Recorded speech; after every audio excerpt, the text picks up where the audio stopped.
कसे सगळे मजेत ना? तर आजच्या आणखी एका व्हिडिओमध्ये तुमचं खूप खूप स्वागत आहे. तर संध्याकाळी मी व्हिडिओला सुरुवात केली, दिवसभर काहीच नाही, कारण कालचा व्हिडिओ अपलोड करायचा होता, तोच करत बसले होते.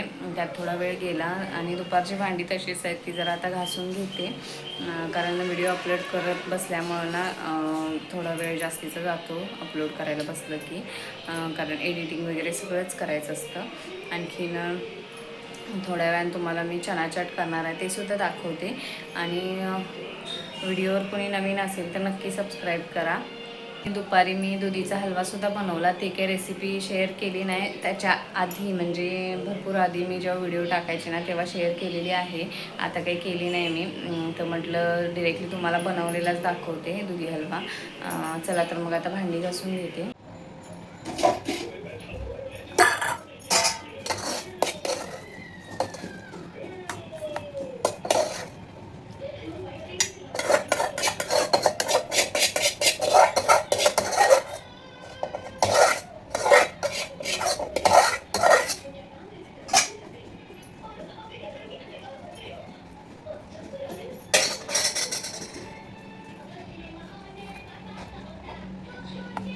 आमच्याकडे ना जास्त प्रमाणात दुधी हलवाच बनवला जातो, कारण ह्यांना खूप आवडतो दुधी हलवा. तसंच आम्हाला पण आता सवय झाली दुधी हलवा खायची.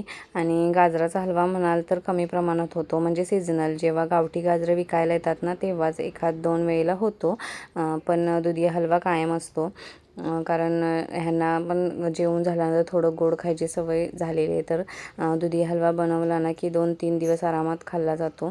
आणि ह्या तिघांनी ना गरम गरमच दुधी हलवा खाऊन घेतला, पण मला गरम दुधी हलवा आवडत नाही. थंड झाल्यानंतर छान असं त्याला टेस्ट येते, तर मी त्या पद्धतीनं खाते. दुधी हलवा जो काय होता तो मी भांड्यातून काढून ठेवला फ्रीजमध्ये, आणि त्यानंतर मग भांडी जी काय होती ती घासून घेतली. भांडी घासायच्या आधी मला खरकट वगैरे सगळं काढून घ्यायची सवय आहे, आणि ते खरकट एका पिशवीमध्ये ठेवून मग ते कचऱ्याच्या गाडीमध्ये टाकलं जातं. खरं तर भांडी घासायचा टर्न दुपारचा मितालीचा असतो, पण आज तिला ना थोडंसं हाताला लागलं खोबरं किसताना, त्याच्यामुळे तिने घासली नाही. तर अशा पद्धतीने माझी भांडी घासून झाली. तर आत्ताच संध्याकाळची दिवाबत्ती करून घेतली आणि मुलं अभ्यासाला बसले, तोपर्यंत त्यांच्यासाठी म्हटलं चना चाट बनवूया. त्यासाठी ते एकच कांदा घेतला आहे आणि एक टोमॅटो घेतला आहे, थोडीशी कोथिंबीर. आता रेसिपी तुम्हाला दाखवतेच मी काय कसं बनवते ते.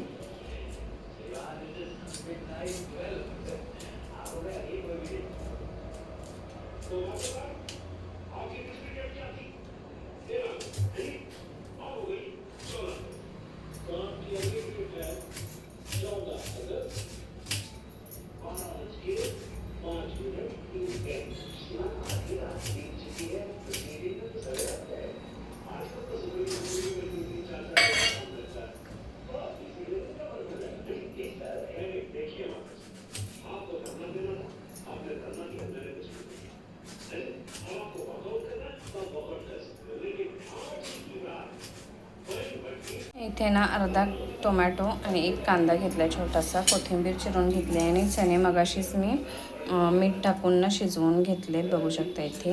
आणि इथे तवा तापायला ठेवला आहे. आता त्याच्यामध्ये मी तुम्हाला रेसिपी दाखवते. अगदी थोडंसं तेल टाकायचं, कारण चणे आपले थोडेसेच आहेत, त्यामुळे. आता मी तेल थोडं गरम झाले, त्याच्यामध्ये कांदा टोमॅटो टाकते. तेल गरम झाल्यानंतर त्याच्यामध्ये कांदा टोमॅटो टाकायचा, आणि कांदा टोमॅटो हा कच्चाच थोडा ठेवायचा, जास्त असा शिजवायचा नाही. तर इथे तुम्ही ना चना चाटमध्ये कच्चा कांदा टोमॅटोसुद्धा वापरू शकता. त्यानंतर थोडंसं लाल तिखट, जास्त तिखट बनवायचं नाही, कारण हा चाट आहे, मुलांनी खाल्लं पण पाहिजे ना. तर त्यानंतर थोडीशी हळद आणि गरम मसाला टाकला आहे, ते एकदा पुन्हा मिक्स करून मग त्याच्यामध्ये मी जे काही चणे जे शिजवून घेतलेले आहेत ना ते त्याच्यामध्ये टाकले. चणे शिजवताना थोडंसं मीठ टाकायचं, कारण मग वरून मीठ टाकायची गरज पडत नाही, कारण आमच्या तिखटामध्ये ना कोल्हापुरी त्याच्यामध्ये ऑलरेडी मीठ असतं, त्याच्यामुळे एक्स्ट्रा मीठ टाकायची गरज पडत नाही. तर इथे सुंदर असं मी भाजून घेते. आणि हे जे काही थोडं पाणी दिसतंय ना ते मुद्दाम ठेवलेलं होतं मी. त्या पाण्याची टेस्ट ना, म्हणजे ऑलरेडी चणे शिजवलेलं जे पाणी असतं ना त्याची टेस्ट खूप छान असते. तर इथे मी कोथिंबीर टाकून पुन्हा एकदा मिक्स करून घेते, आणि ते पाणी पूर्ण आटवून घ्यायचं.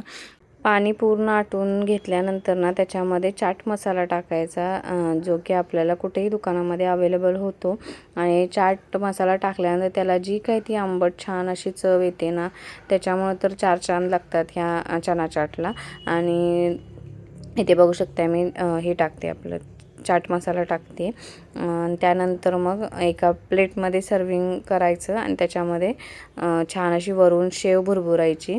तर अशा पद्धतीनं मी मुलांना अधूनमधून देते. आणि चण्यामध्ये तुम्हाला माहिती आहे जास्त प्रमाणात प्रोटीन्स असतात आणि संध्याकाळची भूक लागते, त्याच्यामुळे मग मी हा पर्याय निवडलेला आहे मुलांसाठी, की एखाद दिवस हे सुद्धा करून द्यायचं. खूप छान लागतं. आणि मलासुद्धा थोडीशी भूक लागली होती तर मी पण खाऊन घेतलं, पण मी कमी प्रमाणात खाल्लं कारण मला चण्याची ॲलर्जी आहे खरं तर, ॲसिडिटी होते त्यामुळे. तर आता इथे बघू शकता सुंदर असा आपला चना चाट झालेला आहे. आणि इथे ना वरून कच्चा कांदासुद्धा टाकू शकता, त्याची पण टेस्ट छान येते. आधी स्वराजला नेऊन दिलं, त्याला खूप भूक लागली होती कारण तो खेळून येतो, त्याच्यामुळे थोडीशी भूक लागतेच त्याला. तर अभ्यास करता करता म्हटलं खाऊन घे, आणि गरम गरमच छान लागतं ते. त्यानंतर मी तुलासुद्धा दिलं, तिला थोडंच दिलं का तर म्हटलं तुला भूक असेल तर खा, पण तिने खाल्लं, तिला पण आवडलं. तिला म्हटलं कसं झालं ते पण सांग, तर छान झाले बोलली. तर अशा पद्धतीनं आमची चना चाट पार्टी झालेली आहे. आणि सकाळी ना भाजीवाली गाडी आली होती, त्या गाडीमधून यांनी 4 मेथीच्या जुड्या आणल्यात. आणि पावसाळ्यामध्ये भाजी म्हटलं ना थोडीशी ओलसरच असते. तर मुलांना आता चना चाट खायला दिले. आणि जी काय मी आता मेथीची भाजी दाखवली, कोथिंबीर दाखवली, ते मला आता नीट करून ठेवायचं आहे. पुन्हा जे लाडूसाठी ना सुकं खोबरं वापरते, ते किसायला मितालीने घेतलं होतं. एक कसं तरी किसले वाटी, आणि तोपर्यंत तिच्या हाताला लागलं किसताना, तर मी तिने तसंच ठेवले ते सुद्धा मला किसायचं आहे. अशी थोडी थोडी तयारी करते मी लाडूची, एकदम काही एका दिवशी मला जमत नाही. आणि थोडेसेच करायचेत लाडू, जास्त नाही. तर ठीक आहे, ते करून घेते आता. मुलांच्या शाळेमध्ये ना झेरॉक्स वगैरे मागतायत, आणि आज नेमका सोमवार असल्यामुळे ना मुलांना कुठंच झेरॉक्स मिळाली नाही. मग त्यासाठी आम्ही चिपळूणला गेलो होतो. तर चिपळूणला गेलो होतो, तिथेसुद्धा खूप महाग झेरॉक्स सांगितले, 15 रुपये एक पेज सांगितलं. त्याच्यामुळे आम्ही कॅन्सल केलं आणि घरी आलो. आणि बाहेर जायच्या आधी मी चपातीचं पीठ वगैरे मळून गेली होती.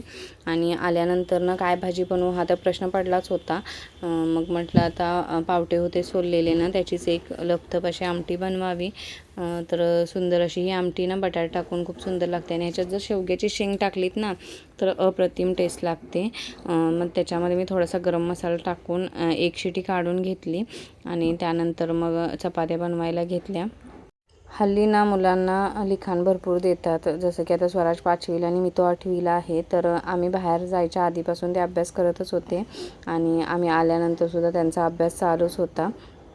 तर म्हटलं त्यांचा अभ्यास चालू आहे तोपर्यंत मी इकडे चपात्या करून घेईन. त्यासाठी इथे ना सुकं पीठ काढून घेते आणि पटकन अशा चपात्या लाटून घेते. आणि चपात्यांचा स्पीड म्हणाल तर माझा चांगला आहे. तुम्हाला आता हे वाटत असेल की मी स्पीड वाढवलं आहे की काय, पण नाही, माझी हीच पद्धत आहे चपात्या करायची. म्हणजे स्पीडमध्ये चपात्या करते, कारण मग पटकन पण होतात. तव्यावरची चपाती भाजेपर्यंत हातातली चपाती झाली पाहिजे, आणि घडीची चपाती असते माझी. तर अशा पद्धतीनं मी अगदी 4च चपात्या करून घेतल्या, कारण संध्याकाळची एवढी फार भूक नसते. आणि चना चाट खाल्ल्यामुळे तर जास्त नव्हतीच, त्याच्यामुळे मग प्रत्येकाला एक एक एक एक अशी चपाती बनवली.